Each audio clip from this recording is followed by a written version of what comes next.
We're launching onto YouTube as I speak. And we're live on YouTube. Hey, I'm Bill Gross, real estate broker in Los Angeles, California. I am the LAProbate expert.com. And my particular expertise is in selling and probate properties that are sold at probate court with confirmation in Los Angeles, though I know a lot about other things as well. That's the area that I have expertise in. I'm not an attorney, but I believe I'm an expert in the process and procedures, and most importantly, how to get the best result for my client, whether it be the buyer or seller, whether it be an estate or attorney.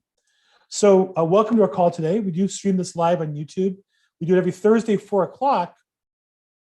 I'm going to give you guys a couple of heads up that in a little over 2 weeks, I'm going to New York for 10 days. I have 2 weddings in a row, and then I have a week in the middle, and I'm going to be hosting this event live June 17th from New York City, New York. So nice they named it twice. I'm really excited about that. Hoping to get a nice view to share with you guys.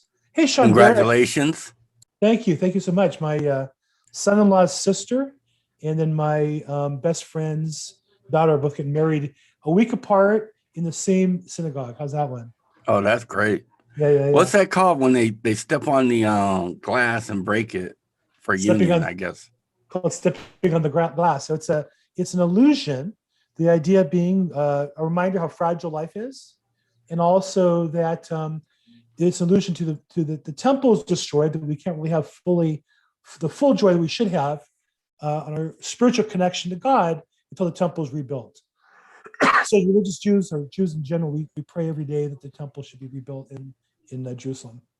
I see after they do that, they say Mazel Tov or something. Mazel Tov, yeah, it's done. It's all over at that point. So the party begins. So yeah, let's party. Let's party with real estate. Exactly. Let's party. We're going to party with real estate right now. Hey, Sean, welcome to the call. I got your phone call and email, and we'll get a chance to hook up a little later. But thank you for reaching out to me. So a couple of things I wanted to start today. I'd like to start every week with a little bit of content. But again, just a reminder, June 17th will be live from New York. Anybody who's in New York, if you're an agent or an investor, wholesaler, want to meet up in New York during that week, let me know. I'm going to host a couple different events. I've been invited to guest as a couple of events. And so I'm really excited to make that work. And then July, we're going to be going down to Florida with the Grant Cardone Conference. So I'm looking forward to doing some national traveling with you guys this year. So on this call, I tried to do a little bit of content in the beginning, and then we'll make it more freewheeling and answer questions later on. I've been going through, my thesis is there are 11 ways that you can create a sale in probate real estate, not just 2. Most companies tell you they'll sell you data and coach you up to either called petitioners or mail petitioners, which is great, or second to market to attorneys, which is also great. But those are 2, and there's actually 9 other ways. And I would say that not only are there 9 other ways, but that if you employ a couple of the other ways with those 2, it will make your efforts more productive. Right? So we went through numbers. 1 was pre-probates. Number 2 was marketing to petitioners. Number 3 was marketing to attorneys. Number 4 was MLS full authority properties. And today I want to talk about number 5, which is MLS limited authority properties. Now, these are a percentage of the whole. In LA County, we have about 800 probates a month. And we have about 50 properties that are sold with court confirmation. So 50 of about 800 is obviously less than 1 in 10, closer to 1 in 20. However, 1 in 20 of a big number still leaves a good sized number. And so what I would share with you is there's an opportunity for people who want to break in and say to me, well, it's hard to get through to attorneys. It's hard to get through to petitioners. I don't know that I would disagree with you, but I would say then, what are you willing to do to get there? And I'm going to share with you kind of another way that you can get to those same people. And the way we're going to talk about today is kind of a backdoor way, which is the Mls Limit Authority. So what do I mean by that? So just a quick overview in California and to some degree other states, but for sure in California, when a petitioner, it could be a spouse, could be children, could be anybody, files for a probate with or without a will, they're saying to the court, I want the authority to act on behalf of the estate. Somebody dies, all their stuff is owned by the estate. It's not owned by the person, they died. It's not owned by the children yet. It might get passed to the children, but it has to go through probate. And probate is the process that the court basically approves the process. Now, if there is a living trust, generally you avoid probate. So we're talking about cases where there is either is or is not a will, because a will does not avoid probate. A will is probated. Biggest misconception in this business. And then when a petitioner goes to court, there are two types of authority. Some of them get what's called full authority. They can do, pretty much whatever they want when it comes to selling the property. They can sell it to whoever they want for whatever price they want. There are some limits at the edge if somebody raised their hand and objects. But generally, with full authority, which is about 90% of the cases, the petitioner, they can be the executor or administrator, has authority to sell to whoever they want. Now, that said, we talked last week, you might want to look in the MLS for those that don't need court approval. That was method number 4, MLS full authority. Today, we're going to talk about the MLS limit authority. So what this means is that when they sell the property, let me give you an overview of the process in California. Somebody dies, somebody else petitions the court for approval to be the executor or administrator of the estate. So they file with the court to get what are called letters of authority. So they are authorized to take on certain actions. So from the time you petition, the first hearing date's 30 days away. There are at least 30 days, maybe longer, before they have the authority to do anything. Now, as I said, 90% of the time, they get granted full authority. But about 10% of the time, the court says, no, you can't sell the property without the judge's approval. It could be the executor lives out of state. That's a common one. It could be the executor is a criminal, incarcerated. It could be that the administrator or executor can't get a bond.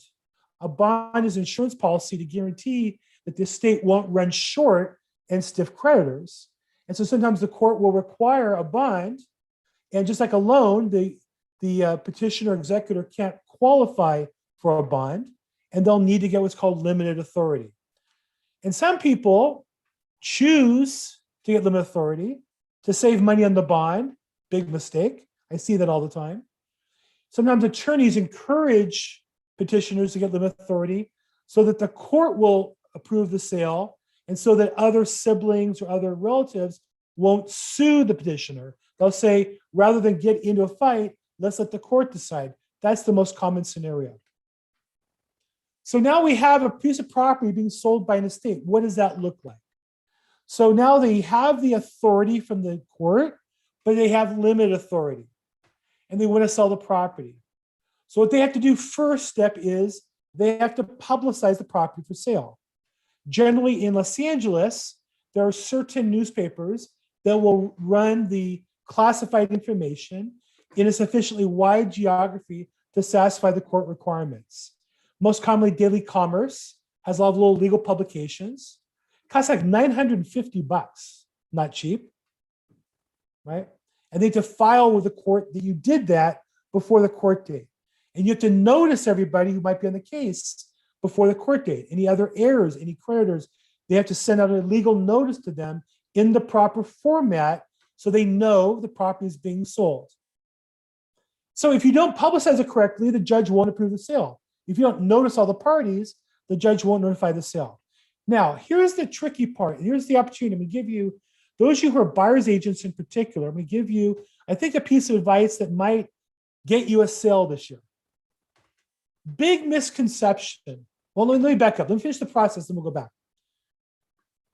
Once you publicize the sale, the estate will have to publish the advertisement for about 3 weeks. And then they can pick an offer and accept it if they want to, or negotiate with one. Now, once they accept a sale, and then once the buyer waives all their contingencies, the attorney or the state will file with the court to confirm the sale, a petition to confirm the sale. And generally, by the time they petition to the court, the buyer should have waived all contingencies and put at least a 10% cash deposit down. Doesn't have to be. That's the most common practice. Now, here's one misconception. Some estates mistakenly think that the EMD, the earnest money deposit, has to be 10%. It doesn't have to be. It can be 3% or less. You just have to get to 10% before the court date and ideally before you petition for the court date. So really the best practice is to require normal EMD, earnest money deposit of 3%, have the buyer clear all contingencies, and with that, raise their deposit to 10%, then file the petition with the court for approval. Now today, we're post-COVID far enough, if you petition with the court for approval, you'll get a date for court confirmation about 30 days out, not too long. And that gives everybody time to kind of get everything in order. The truth is about 1 in 4 get confirmed and 3 out of 4 get continued because the estate, the attorneys don't do the paperwork properly. I see the same mistakes over and over again. And again, for real estate agents, I'll just share with you that in Los Angeles County, 95% of probate cases are handled by an attorney who's done 1 probate or less in the last year. So most of them don't really know what they're doing. They sound like they do, and they convince the client they do, but they really don't know the particular little detailed paperwork, which then causes that probate to be delayed. It's a long process. It's not for the meek of heart. But here's the opportunity. If you think about it, many real estate agents, let me ask you, those who are on the call, just after hearing what I've said, how many of you just say, you know what, if I ever find out that it's a sale with court approval needed, I'm just going to avoid it. It sounds like too much work. If that's the case, say aye in the chat box or raise your hand. That's a lot of work, right? Probably be the best ones to go after. Those are the best leads.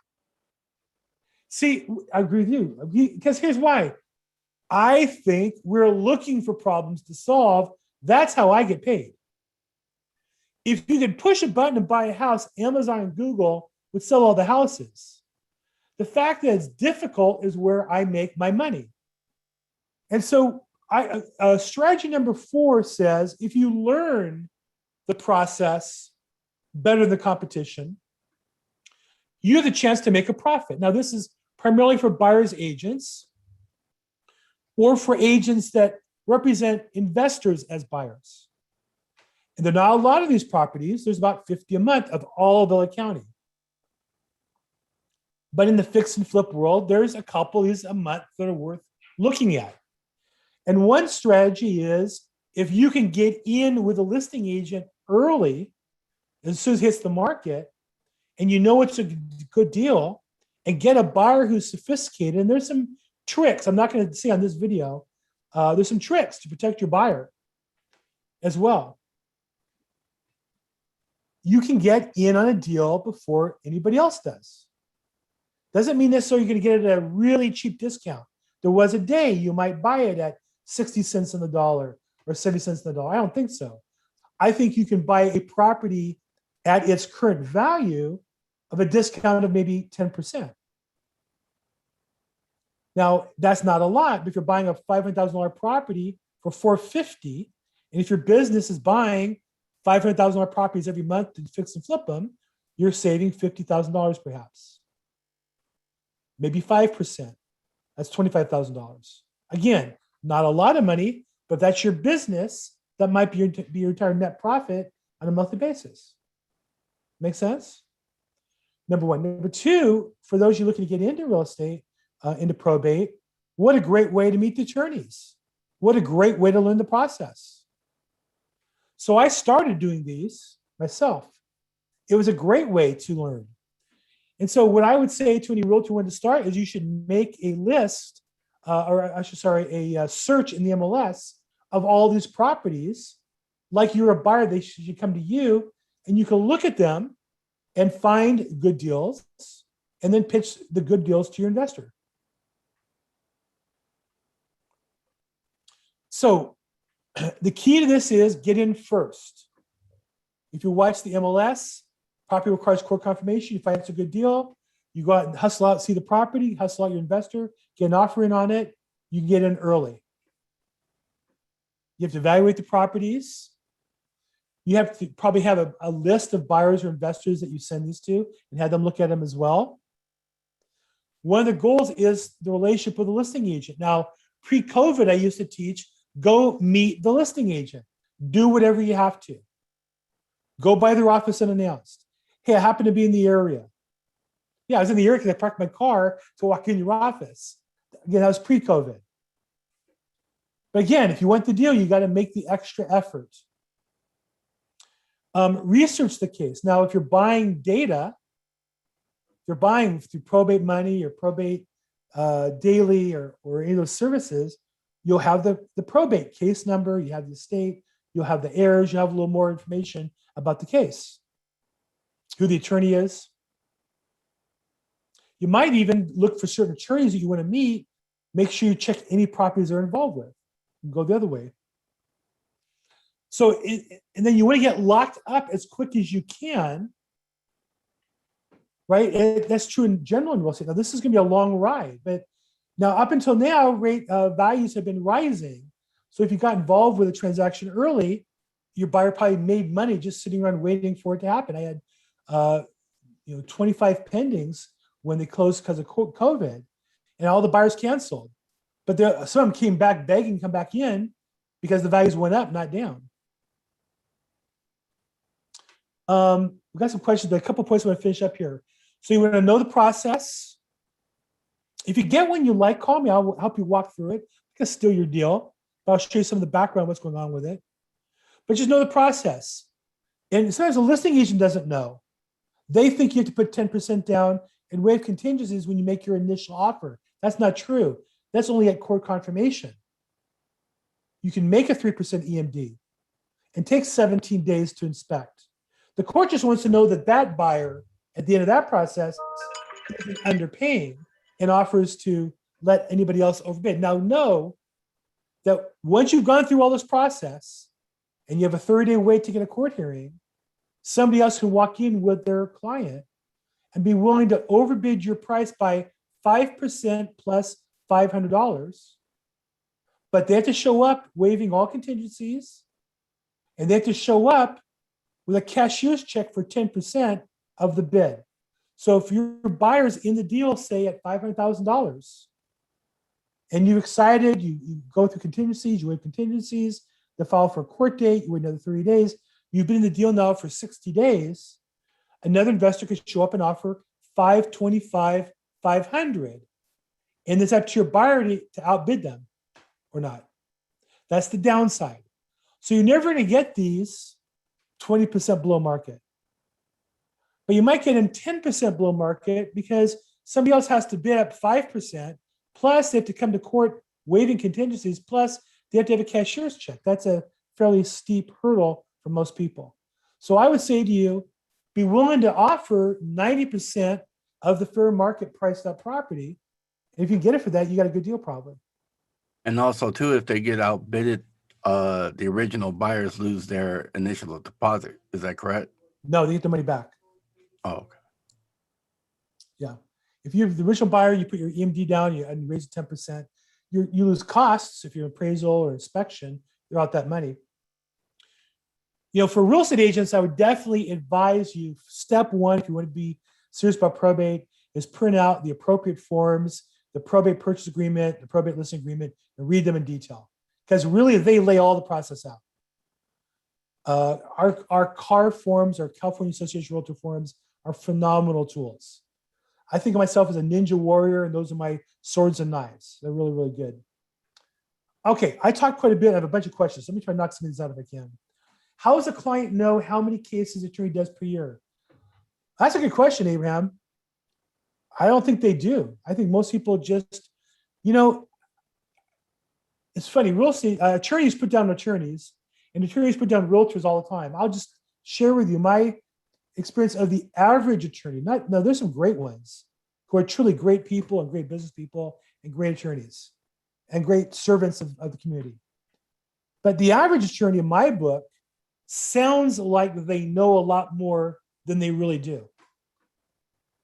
I was an investor on a property about 2 weeks ago, and this guy had been, this poor older man, I felt so sorry for him, had been in probate for 2 years because the attorney really made a basic mistake.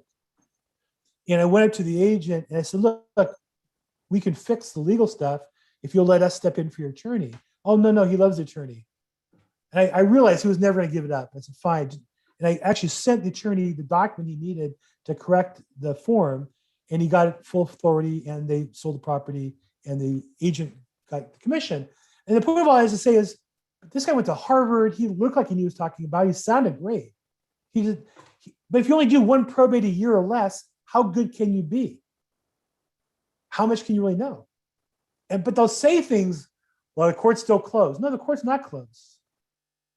So I answer your question, Abraham, I don't know how you would know that. If you're looking for an attorney for probate, call me.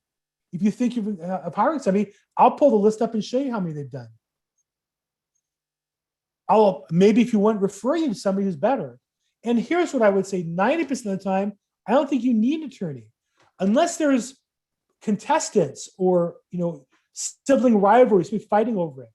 If it's just one ear, meaning, mom and dad died and the guy has a property or gal has a property that they think they're going to get, either with a will or without a will, it's just one person, you don't really need an attorney for that. You're just going to spend a lot of money you don't need to. You might as well use a service. Now, if you have siblings fighting and arguing, that's where you really need an attorney. But I recommend people that I find they get better service not going to an attorney, but to a service I use than going to an attorney about 9% of the time. So to answer your question, Abraham, call me. I'd be glad to, if you have a particular attorney they're looking at, run those numbers and tell you what that number looks like. I was asking Bill for leads to curate a relationship with probate attorneys to see if I can possibly buy some properties from their clients off market. Well, again, so since there are very few attorneys that control enough business that's worth that discussion, there's a handful of them, and you should approach them. And the services that you mentioned, would they be able to help with the lead generation? Yeah. On the lead generation side? Yeah. Paul Horn, who's the most prolific attorney in LA court, has a service called Probate Money. And it has the court cases in numerous counties in Southern California. And you can search, you can download, for sure. Thank you. Mm-hmm.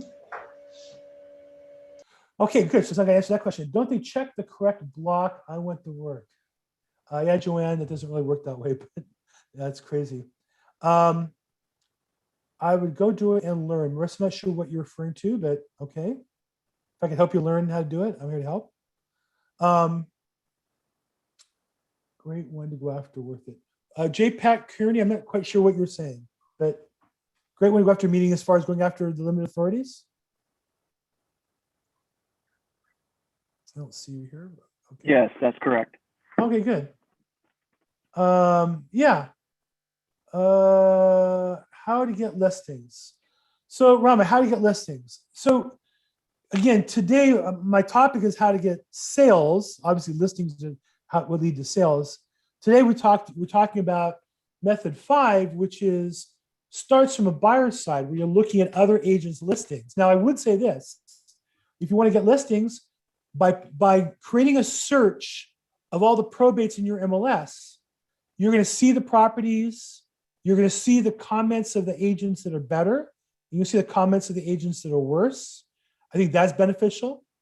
If you have buyers who make offers on properties, you're going to see listing agents make mistakes, you're going to learn. And I think it helped me become a better listing agent by also working the buyer side in probate.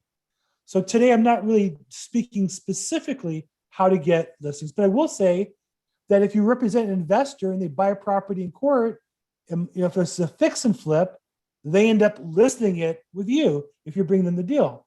So really my biggest source of listings has been representing investors in cases like this. It's a roundabout way, I get it, but it also creates business. Make sense? Thank you. Sure.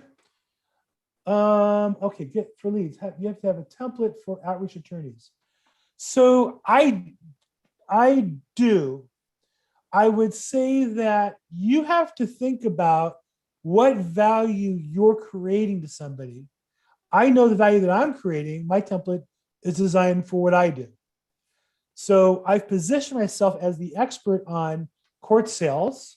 So I contact all attorneys that have court sales. 9% don't have court sales or don't need court sales. And so there are other agents who come on this call from time to time who particularly market those attorneys that don't require court confirmation. And what's their basis? It's like, to me, it's like anything else. I'm a great agent. I'll get you top dollar. And I think that they get, when I talk to attorneys, they tell me they get a lot of that. So I think you got to find something else besides that that creates your expertise in probate. And so this is why I say that there's 11 ways to get sales, and marketing attorneys is only one of them. If you want more attorney relationships, like number 5 today, obviously, if you buy a property, represent a buyer, and you actually make an offer and get into escrow, you're going to meet the attorney at court. Well, that's a great way to meet an attorney. Of the other 9 ways, one way I talk about is finding out if your clients have living trusts or not. If they don't, referring them to attorneys that do living trusts. That's another way to meet attorneys. So again, you can cold call or cold mail attorneys. I'm not saying that's wrong. What I'm saying is I would supplement that with 1 or 2 of the other 11 methods so that now those are working synergistically. So imagine if you mailed an attorney for every filing, and then you also end up writing an offer on a listing where he's representing the petitioner, he sees your name a second time.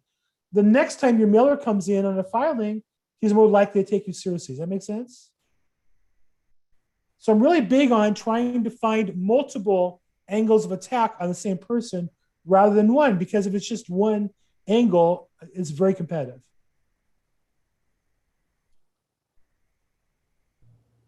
Has the pandemic affected the probate process in Charmy? So the court was closed in March for 3 months, and it created a big backlog. That backlog is pretty much gone now. The court has disallowed people from going to court unless you have a particular role in the court hearing. So I used to prospect every day by going to court, and by law, court is available to the public, subject to space. And so I went every day and I'd watch cases, I'd watch judges, I'd watch the attorneys, I'd watch the other real estate agents, and I learned what they did. I did more of that than any other real estate agent. I saw more sales than anybody. So I saw even the best realtors make basic classic mistakes. You can't do that today. I also back then used to do a meetup 2 or 3 days a week at court. I invite people to come as my guests and I'll give them a tour. That's not available today. I believe in June, I'm told that we're going to remove those restrictions. I don't know what you guys heard, but my son-in-law works at Ernst & Young. They're going back. Downtown LA office reopened fully. No masks. All good to go. In June, I guess June 15th, CDC removes, or they remove certain restrictions, and LA and California are going to go along with that come June 15th, so he says. So we'll see. Maybe it goes back to going to court.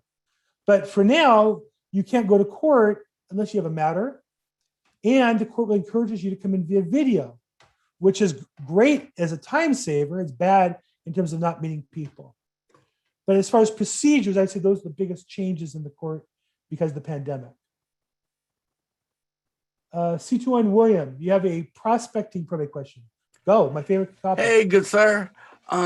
Yeah, so I've been prospecting, cold calling the older probates, and MTI Education says, yeah, that's a good source to get some people that might be thinking about selling now that's on the fence. But for the last 2 weeks, like most of them been, they said they already sold, or they're going to keep the property, or a wrong number or something like that. What is your process for calling the new probate cases far as cold calling and building up a rapport? The attorneys or petitioners? Petitioners. So I used to do that pre-COVID. I stopped doing that during COVID. I do some other things instead for prospecting. So I don't cold call petitioners anymore personally. But when you used to, what was your process? Call them all. Call them all to figure out what they're doing. Now I would cross-reference with the MLS. So if they actually did list, I'd stop chasing them. And then I would put an MLS, I don't know what you call it. We have a safe search for that property. So that property expired, I'd be on top of that right away. Okay. One of the rules of probate is you cannot have a listing for longer than 90 days. It's invalid. If you write a listing for 6 months, the listing contract is invalid. Oh, I didn't know that. Yeah, a lot of people don't know that. So after 90 days, I would contact and ask them if they've extended it. And if they said no, I said, well, your listing contract was invalid from the beginning. And I would contact the petitioner to say to them, do you know when your contract expires? Well, it can't go more than 90 days. Well, he said it was 6 months. It's invalid. If you want to cancel the contract, you can tell them it's invalid and be out of the contract. So, to answer your question though, before I just called them all. I just kept calling and calling and calling. I also met, one thing I did though, again, using more than one method, I also met many of them in court. I was going to court every day. So if I'm on the phone talking to somebody and his hearing is next week, I make a note, hey, Mr. Jones, I spoke to you on the phone. How you doing? I'm like his friend. And court's a very stressful area. So when you meet someone with a smile, it's very comforting. So Belly to belly, face to face. Exactly. Okay. Okay, that's profound. Roger, thank you for calling it profound. On the estimate, how many times do we need to contact petition before they list? Marissa, as many as you need to. Should we prospect those 6 months after they've had a hearing date? Yes, until they list. Some court dates I cite in June or July, it may be too soon to contact them. No. Call them as soon as you can. Would I proceed as insensitive? No. Okay, so Marissa, you had like 3 questions there. So let me answer them one at a time.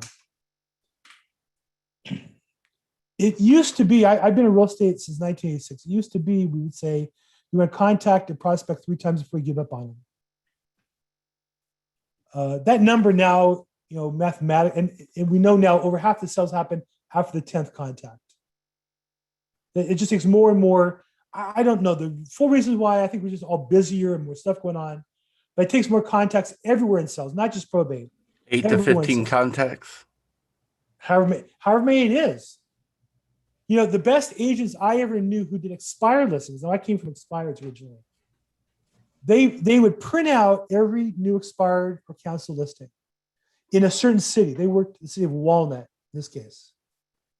And they would go to every single one until they gave up on it. So, and they'd write on the back of the paper the date and time they went by. So they noticed they went by in the morning, they tried in the afternoon or the evening or Sunday. But they had every single listing ever until they met with them. If I meant 30 contacts, it was 30. But guess what? It was 30 contacts and they met them. What's the seller going to say? Damn, you're persistent. Isn't that what it takes to get your home sold in this market? Right? So to answer your question, Marissa, I don't think we stop at a certain number. We only stop if they've listed with somebody else or decide not to sell. Should we prospect 6 months after they had the hearing date? Yes. Here's an interesting factoid. The average sale is over 2 years from the filing date. That's the average. There's a lot there 4 years, there's some that are 6 months. So yes, 6 months is not nearly enough time. And then you said somebody too soon. Don't worry about being insensitive. These people filled out the paperwork to start the probate process. They're not laying down on the floor crying about somebody's loss anymore. It surprises me, but most of the time they don't really have a personal relationship with the decedent. Now, be sensitive when you talk about them and refer to them as the decedent. We don't say your dead brother. Your brother died. Who's the guy that died again? We don't say that. So the term we use is decedent. But be sensitive in that respect. But they filled out the paperwork. They want to sell the house. Your job is to help them get what they want. That's what kind of scared me from calling the probates that just got on the market or whatever. I would call the older ones because I didn't want to seem like an ambulance chaser and unsensitive to their issue. But building up, transitioning from cold calling to actually calling probates, it's a transition. So now from the older ones, I'm going to start doing the newer ones. Well, look, you can only do what you can do. I would say that they had enough, they felt confident enough to tell the world they want to sell the property or they want to file the probate. I've not had anybody in that situation that was that sensitive at that stage. I mean, look, if you want to get in a spiritual matter, I would say that we don't spend enough time, just having lost both my parents, my wife losing both her parents. As human beings, we don't spend enough time grieving. We're too busy doing other stuff right after people do pass that we never actually sit down and really feel the real loss. And I think that that's a different, if I was a preacher on a Sunday, I could have an hour-long talk on that subject. But the problem in America today is not that people are so sensitive to each other that they're crying out the loss of somebody who died. Most people are much more anxious to get their hands on the money than they're worrying about the person who passed. That sounds harsh, but I would just say, generally speaking, they're not at that sensitive state at that stage. They filled the paperwork and they went to the attorney's office or they filed the paperwork online. I wouldn't worry about it. I hear people say it all the time, but I've never experienced that problem. My I would be father, respectful and sensitive in my language, but they're past that. my father was a Marine, and he was like, you give them their due, but hey, you still have to make a living, and the sun's going to come up tomorrow. So, just pray for them and know that they're in a better place. Well, look, I'm a religious Jew, and we do a very intense grieving period for the first 7 days, very intense, and somewhat less, but still intense for 30 days. And then a remembrance for maybe a year. But the intensity of the first 7 days allows us to process it. I wasn't religious when I lost my father. And like a lot of people, went to work 2 days later and never really grieved.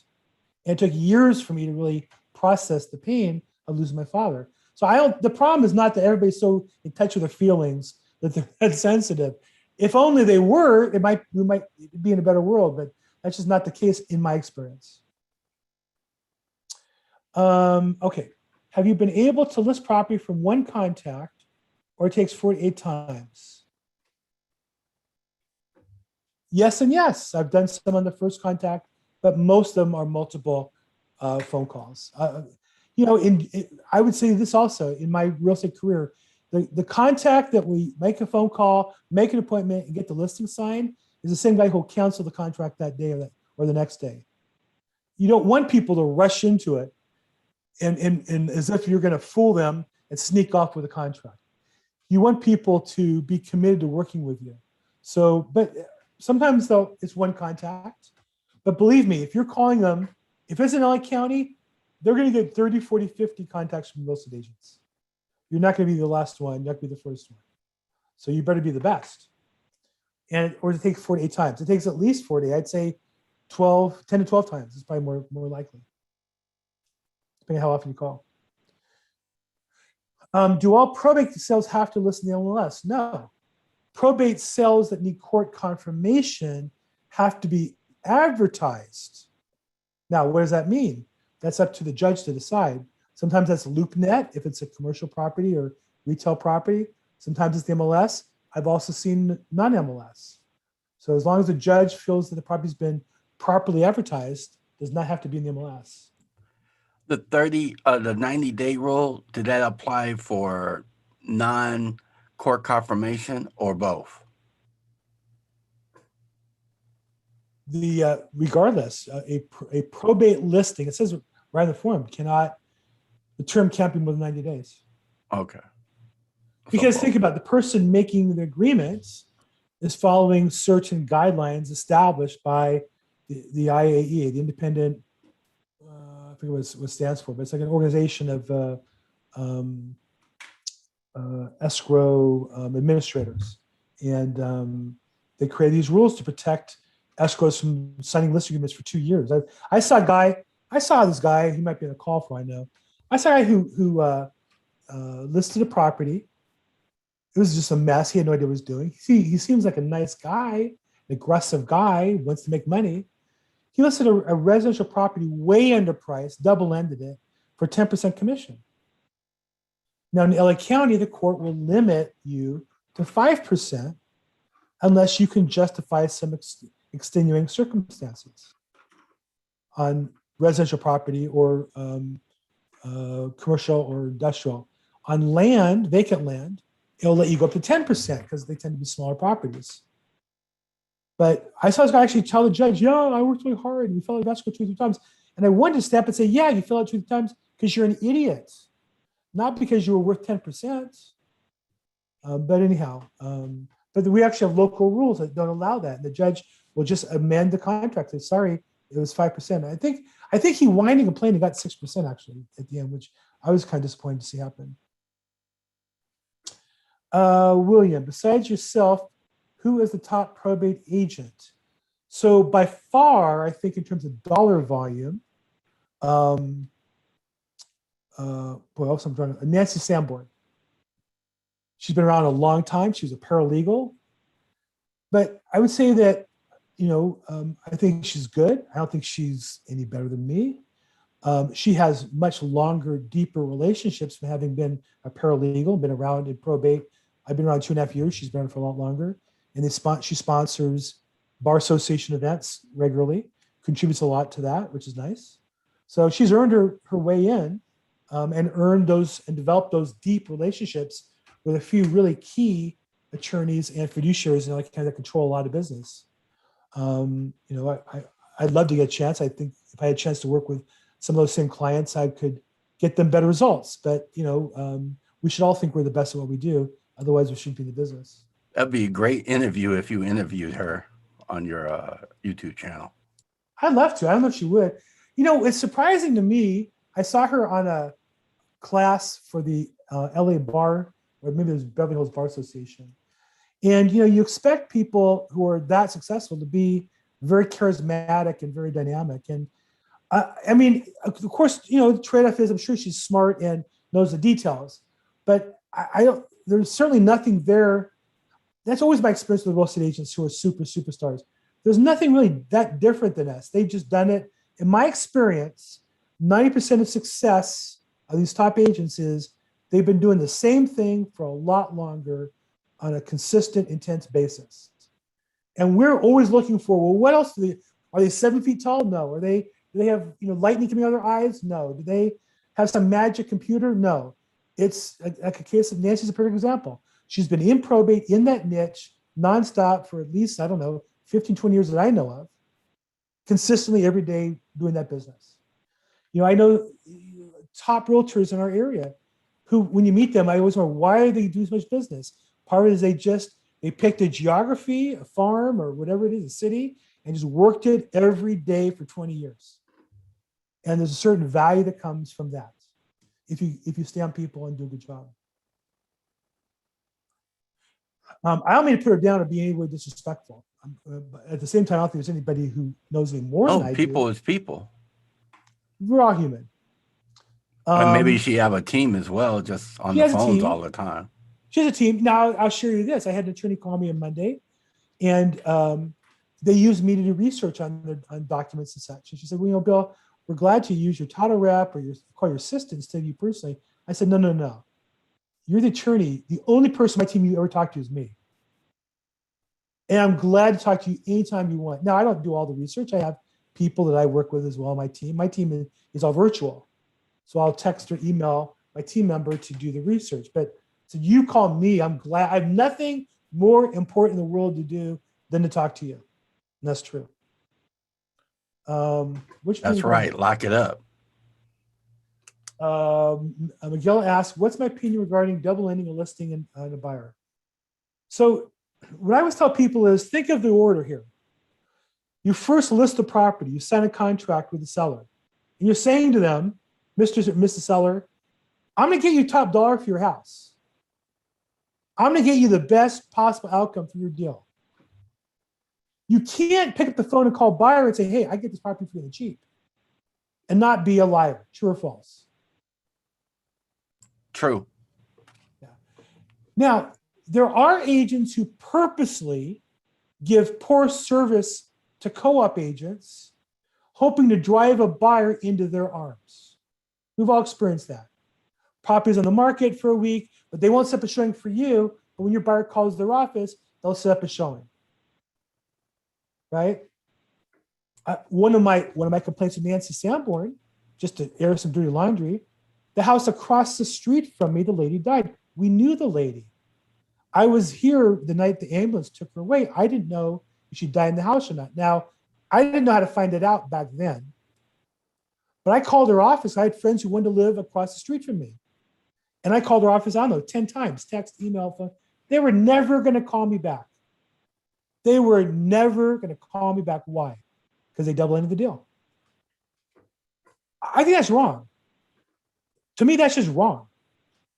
And I'd say over half of the listing agents, that's what they do. I don't do that. Now, I've had occasions where investors will call me and say, would you represent me on the deal? And if I think I can do a better job for my client, the seller, I'll say yes. Occasionally, that's the case. Vacant land, that's easy to do. But generally speaking, no, I don't think that you can, for the most part, more than 10% of the time, represent both sides. I just think you're just being greedy. How do you Selling get your soul for a commission check. exactly? And being disreputable to your industry. Absolutely. Everybody thinks of realtors being slimy because of that. Every attorney does, every judge does. The biggest challenge in doing business with attorneys and enforcing judges is me convincing them I'm not like the other ones. Because agents learn about probate, get excited about it, they get their listing in their mind. And now there's other coaches that teach you this. It's all about getting it cheap and flipping it and being the investor and putting your own pocket. Look, I flip some properties, but not my own listings. That's just being a pig in my book. I made good money flipping houses this year, but not on my own listings. I mean, that's just obvious. I don't understand why that. And so when you ask about double ending your property, I don't get how people do that with a straight face. I just, it bothers me. Yes, we should be able to, on occasion, with certain circumstances, double end a deal as realtors. But in a probate case, I look for that. I'll share with you. What's the question, Miguel? When I look at court confirmation cases, my assistant pulls up for me who the buyer's agent is and who the listing agent is.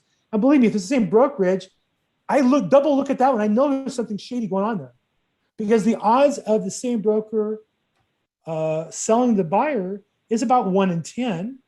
But more than that, they're stacking the deck, probably trying to get a lower price than they should for the seller.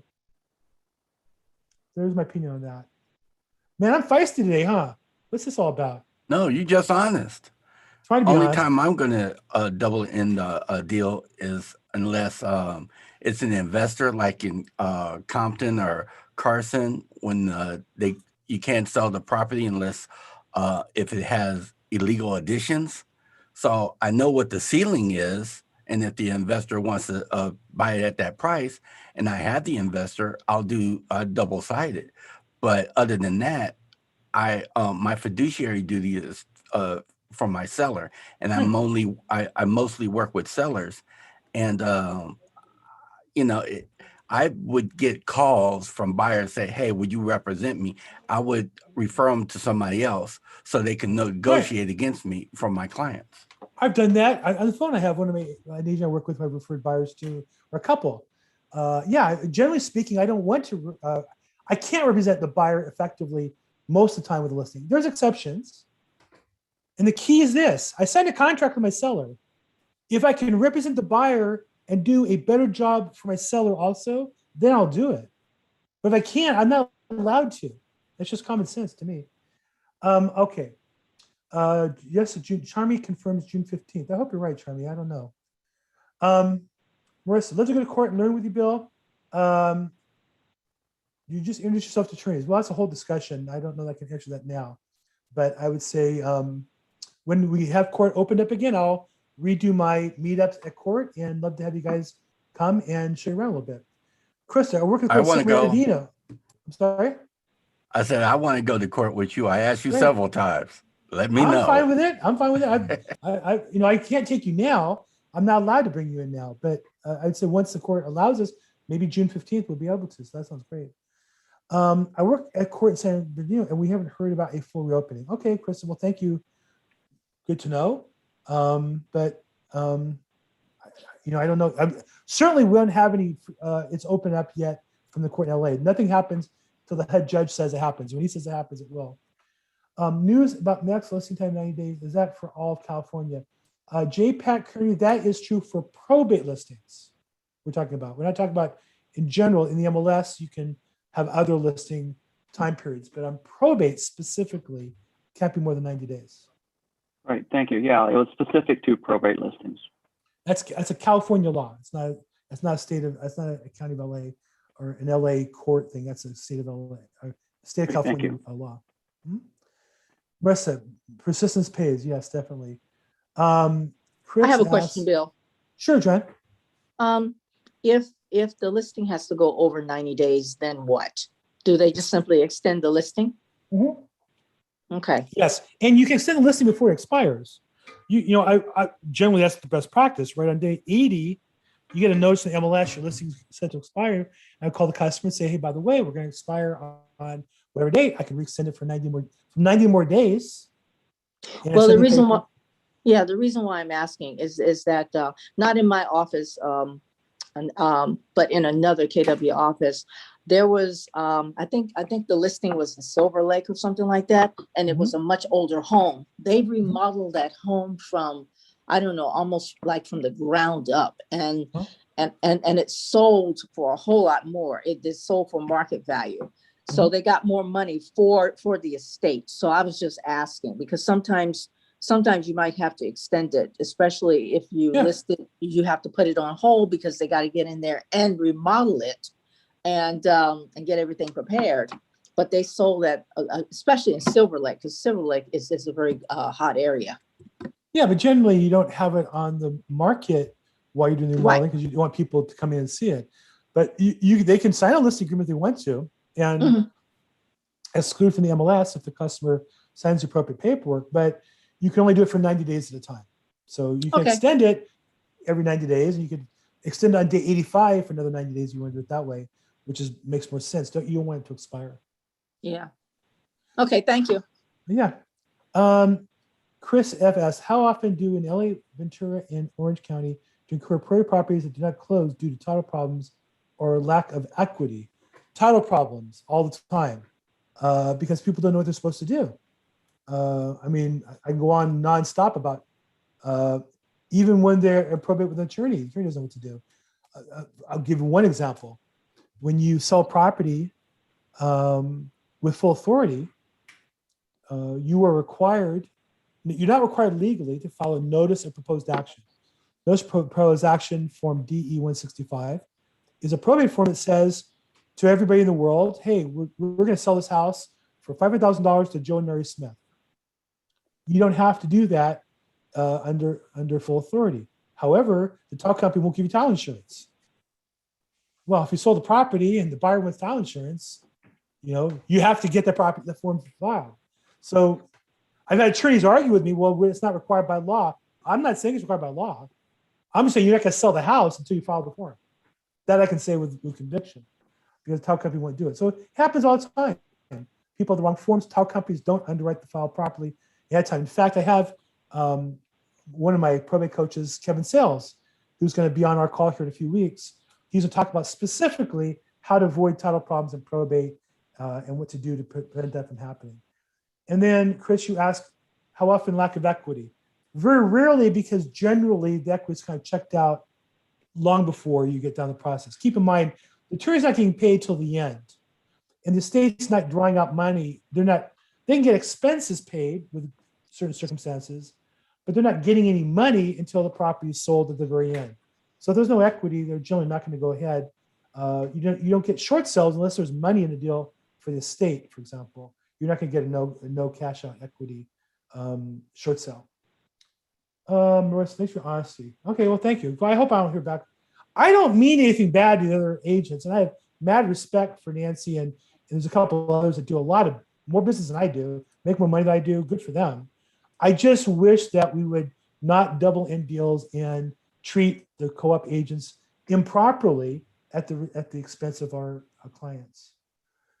Rama, I think you started a question. I'll have it. Competition's fierce. Definitely, competition's fierce.